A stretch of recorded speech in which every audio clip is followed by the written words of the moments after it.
You can't keep using tools of oppression and expect to raise free people. Well, we have been through some things in the past. Tell me your name. Sebastian. Sebastian. And how old are you? 9. Thank you so much for your time, Sebastian.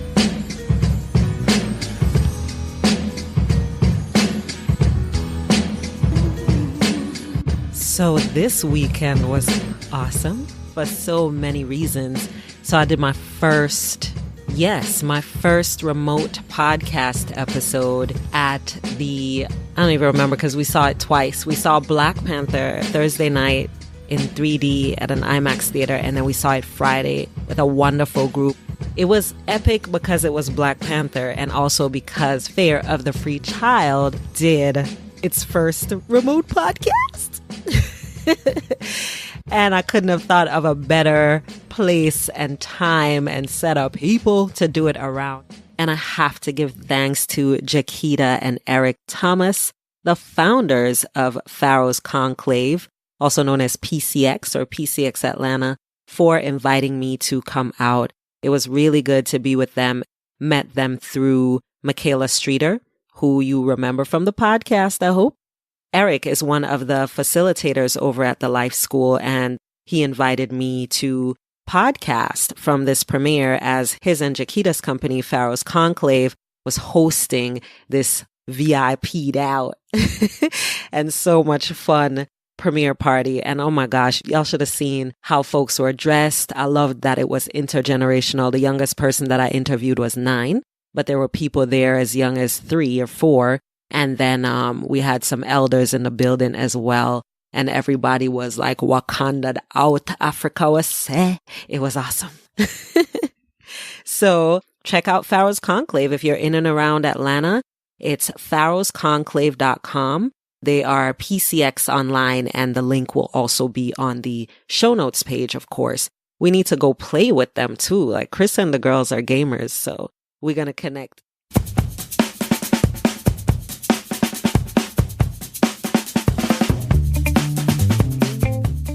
So many things were shared and expressed in that space. Man, I didn't even know. So I'm not going to try to talk to you for 30 minutes about everybody's perspectives. What I did was I just got some conversations between me and Chris and some folks who were talking about the relevance and significance of Black Panther now.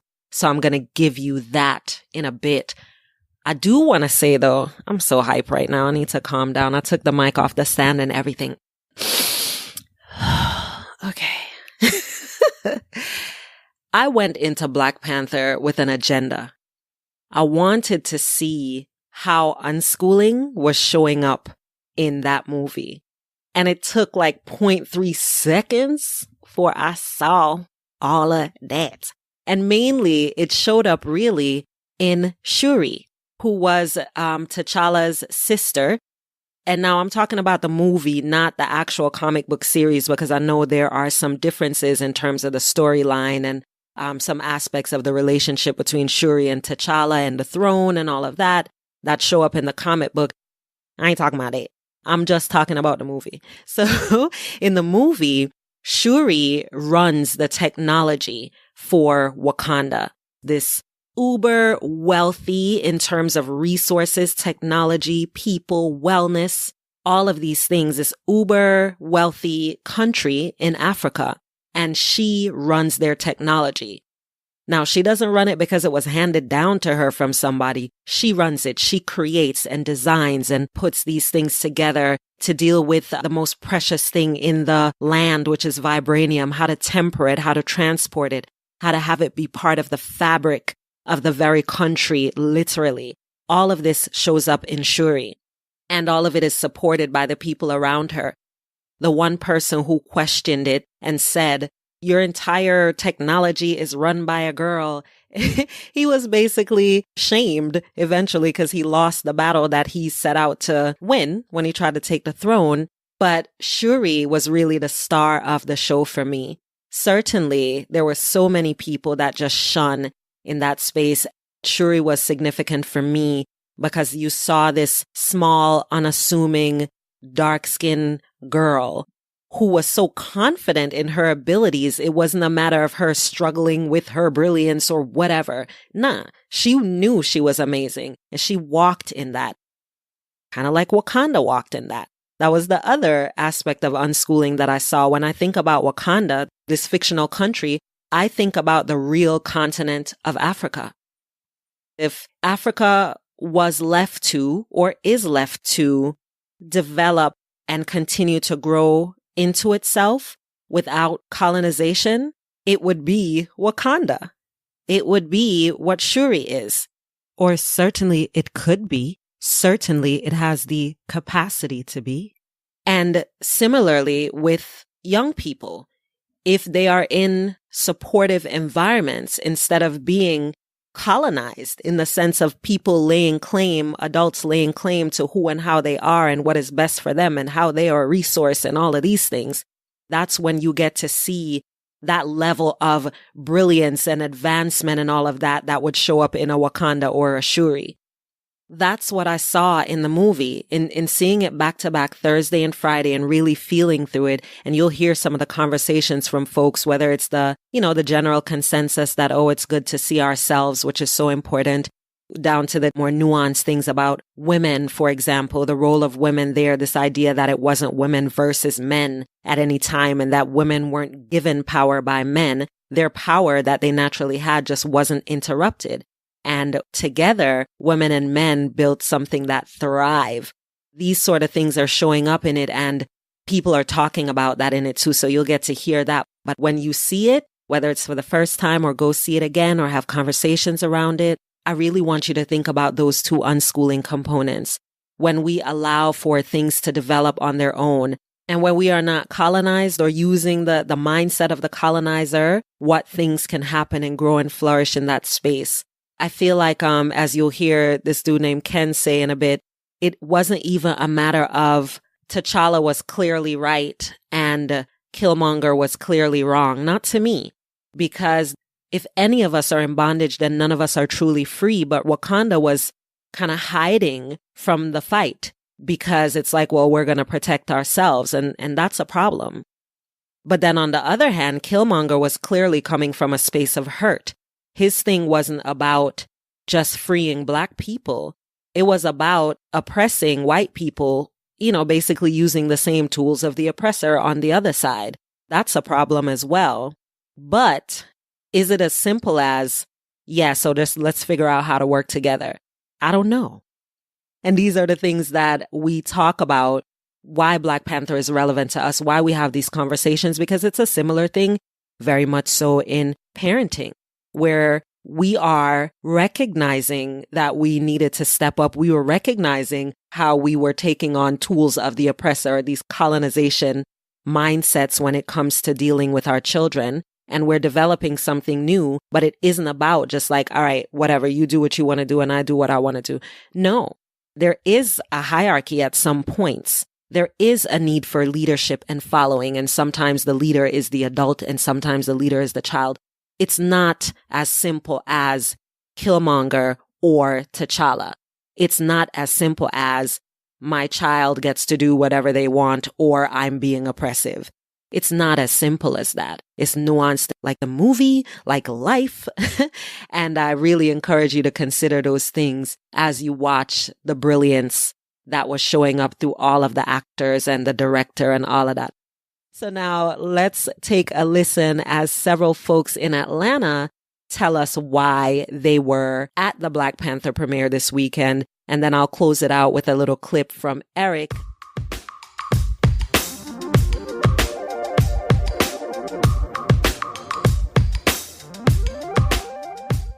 So who's not shy about telling me why this movie is relevant? She's not shy. I am a retired educator, and it's very important to me because our young Black boys and girls need to see superheroes of color. I mean, we have Batman, we have Spider-Man, but where is the Black Panther? And not only that, the cast is majority Black. Yes. The director is Black. Yes. And this gives our young people an incentive to strive for excellence. I like seeing us instead of seeing us as thieves and robbers and murderers. Like I like the Fast and Furious franchise, but you only see us in the group when we're doing crimes. And that's one. And when you say like the outside education, because like everything now is being watered down to the point where people are forgetting their history. And one thing I do love seeing like people in their African garbs come out and just represent. It's more than just a movie. It's an announcement to the world that we're more than just what the stereotype that loves to be passed around. It's been said that other countries view Americans, especially African Americans in the United States, based on media. And unfortunately, the media that's out there is negative. So it's just amazing to see something just so positive that shows black people of every color around the world that we can do more than what we're not monolithic. We have more than one frame of reference to represent us, and that's a beautiful thing.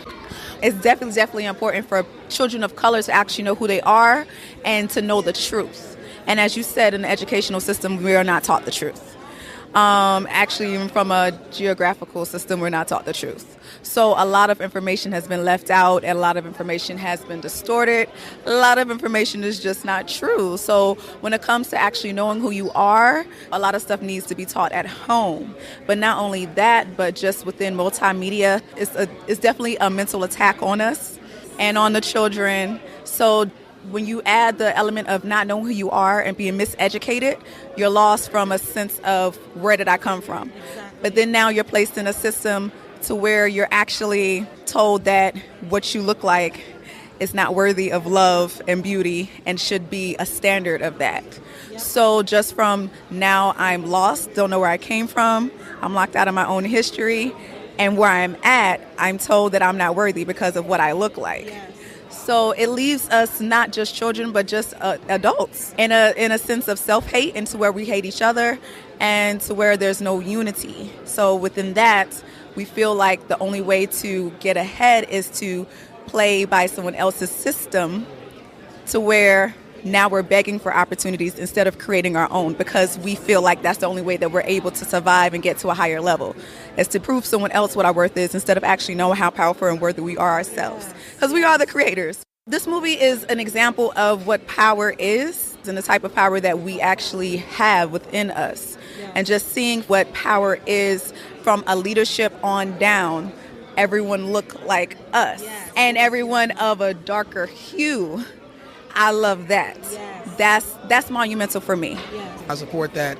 And I really would say, in terms of just to add on, what I'm here for is to really see, not just people of color, but just see people working together, in diversity, and being able to, say that we can work together. Because that's the big thing is in terms of, let's work together from people of color in a lot of cases. And then when we come together, it's like it's not working, or we have these issues or challenges or whatsoever. But being able to endure and overcome, being able to forgive, being able to, to trust, being able to, really look at what I always look at is like 7 lessons, being able to confess, be truthful, honest, and sincere, from that perspective, and being able to be healed with each other. But at the same point in time, being able to, all of that collectively makes up being able to work together and really, really understanding, each other. Because when we look at like Black Wall Street, we actually had black businesses from an entrepreneurial realm. And it wasn't just about money, because wealth is not about dollars, it's a mentality. It was more so us being able to barter and trade and work together from that point. Even if it's a point to where if my daughter is sick, hey, Akila, I don't have money, but you're a doctor. But you know what? The dollar already circulates. And, so I'll go ahead and take care of you from that perspective, and we're able to build. So that's one of the things I look at with this movie. It's all black cast. It's majority black crew, as well, too. And it's coming from a giant like Marvel. And when you look at Marvel, of course, churning out characters throughout the years, the only other black character was Blade. But outside of Blade, you really didn't have a lot of faces. But the key thing here is, with it being, you said early on, from an economical perspective, technology-wise, as well as educational-wise, as well as empowerment, as my queen was saying, we're able to see that in this movie. And even when I was looking at the history of Black Panther, it was just dynamic because it really deals with culture and family. And that right there, in terms of like really understanding and being able to communicate the things I said beforehand, it deals with that in terms of within the black family. But what I want to see in the film is how it deals with us being rooted and being able to now deal with other cultures, not to subdue, but more so say we can work together. That's what I want to see in the movie. But that's why we support it from that point, because it's black owned and black powered. It shows us in a high position, but not to a point where we're just dominant and we're looking down. The show notes page for this episode is akilasrichards.com/66. It's episode 66. Listen, share, enjoy.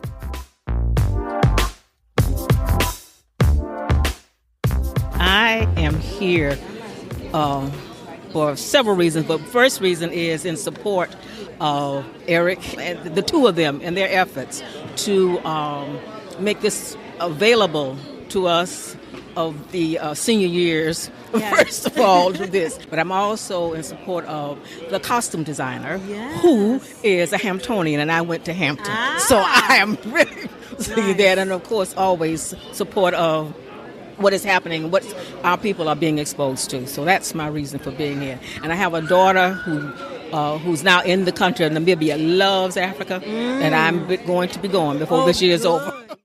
Because it's the first main story hero where he's totally the good guy.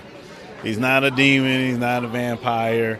He's a king that's trying to rule his country and fight for justice. And that's a positive role model for our kids to see without any additives or preservatives, you know. And so I think the obvious too is just to be able to see positive images of color on the big screen so that our people have things to aspire to, especially our children. So the more they see it, the better. The movie Black Panther is very important to me because it's the first Marvel movie, let alone superhero movie, to feature a black person as like a lead role and as a superhero. I'm a part of the AAMI, African American Male Initiative, and this movie to me is important because it's like one of the first black superheroes. I mean, we had many movies before, but this one is extremely good, well put together, and it's one that's actually popular about the first original black superhero. Not anything that came after, but the first one, yeah. I'm a mentor with these young men program called AAMI. This movie is all about representation at the end of the day. We can say that Blade is the first, or one of the first, but we got to keep it going. It doesn't just stop there. So we got to set the precedent. So not just in front of the camera, but also behind the camera, people working on the sets, everything from in front of the screen to behind the screen. So this is what this movie represents for me. I have also heard that the females in this picture are awesome, smart, intelligent, the technology. So it's important because we as a group of people, as a race, we have so much to offer. But society, the way it is today, a lot has been left out. We deserve the best for ourselves.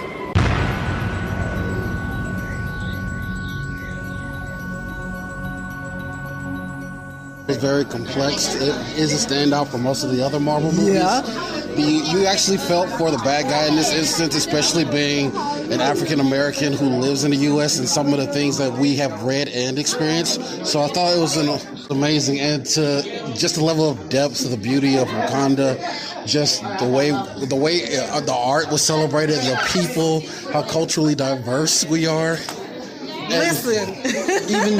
Even with the weapons and how even it was endowed into their garments and how it's tuned with animals, we are like, this movie was incredibly well made. Exactly. Yes. This is what shows when, one, you have passion. Yes. Two, when you have diverse writers. Three, when you have a studio that gives them carte blanche to represent their culture the way they want to. So yes. I thought this was an amazing movie. I'm definitely going to go see it again, maybe 3 times. Yes. And I cannot wait for them to do another one. It spoke volumes, and the message behind it. While we were sitting down and watching it and me and my friends actually started having a debate about who was actually right. See, so did we yesterday. We watched it last night. We're like, okay, but yeah, I know what you're saying with T'Challa and what's his name? Killmonger. But it's like, yeah, sure, he was hurt, he was broken, but Was he wrong? Who's really the bad guy in the situation? Exactly. Is it Wakanda who's the villain and Killmonger's the hero? And then, mind you, change would have not been provoked if it wasn't for him. Chris, you see how he's talking about the same thing we said last night about like who's the villain? Who's my husband, Chris? Yeah, he was like dropping knowledge. You couldn't tell who the villain was or the hero was, because in my eyes, towards the end, I saw Wakanda as the villain. Yeah, because you were like, okay, you have all these resources. You are aware of the trials and tribulation that your people were going through. But to keep yourself safe and segment it off from the world so that you keep all this to yourself and pretty much hoard this technology just so you can keep the power out of the bad guys' hand, you let the bad guys run wild with your people. And one of the most revealing lines came from Killmonger. It was like a bar drop. He was like, even my ancestors on the ship realized knew to jump off because it would have been better than being in bondage. And I was like, that is a powerful message. Yeah, I think it was, for me, I definitely see the conversation that was going on between the two sides. This is one of those moments where I would have liked the Disney ending. I would have liked to see him bring him into the fold and they kind of figure something out, but I know that's not how it works. I love the realness of it, especially when it came to communing. I don't know if a lot of people caught this. So when the Black Panther went to go talk to his father, and he saw how he was in tune with his ancestral history and his people. But then when you saw Killmonger's father and how he was cut off, that was a metaphor of how lost we are here. Yeah. And it was like, we're so... It was also the tie-in of it was still the same sky. It was still the same outside. Inside the building was a different experience. Exactly. So they were in the same universe, just a different experience. And if you notice that when T'Challa went back, his sky was completely different too. Yes. But then he was like, look, I've obtained this power, but he's like, son, you're cut off from your people. You don't know where you come from. Yeah. So to them, you are a lost one. Yep. Yeah. And then the fact that he said, maybe it's the country, maybe it's where you're from that's lost. Exactly. That to me I thought about America as, as a Black person, as Black people who are born here, even in Jamaica where we're from, it's so Americanized in so many ways. It's like, oh, maybe your country is what's lost and maybe we need to bring that back in. I thought that was like, whoa. Yeah. But there's so many points. Like that's like I have to see it again. Yeah. Because I'm pretty sure I missed a couple of things in between all of the awesome.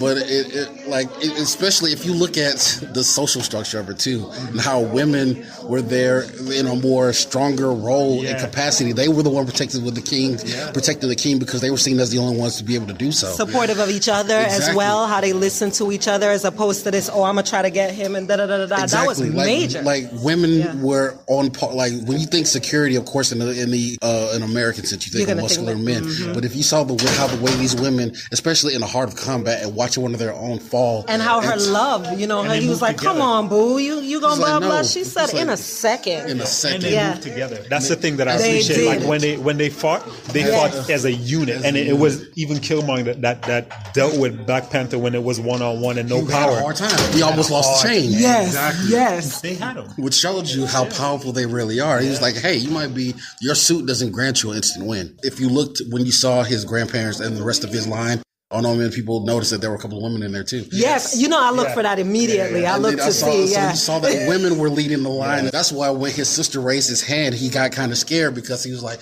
"She can legitimately challenge me for the throne." Yeah.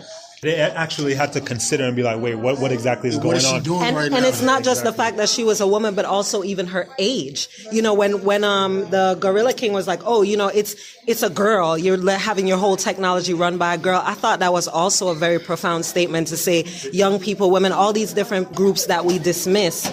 Look what this one girl was such a major part of. This also speaks to how different the cultures were too. They that culture value power over everything. Yeah. It was less tech, more physical ability. And if you saw that means that if their women were strong too, because even they were in the fight too. Yeah. Yep. But it was like only the strongest survive. She is a little girl. There's no way she could contend with this power. It's so many little nuances. Yeah, like even the families, even how the way that the families went. So I like the fact that they had a family that was like, nah, I ain't with it. I'm gonna go somewhere else. And they went off and they still came when it was time to, commune. But for the most part, they just kept themselves separate. Like they the just kept Maroons themselves separate. Yeah. Exactly. Exactly. But then it's like, you guys haven't been, a Black Panther hasn't been into this kingdom in centuries. Yes, exactly. He held them accountable on every front each time, and he was fair. One of the outstanding breakout moments was, I forgot his name, the white guy there.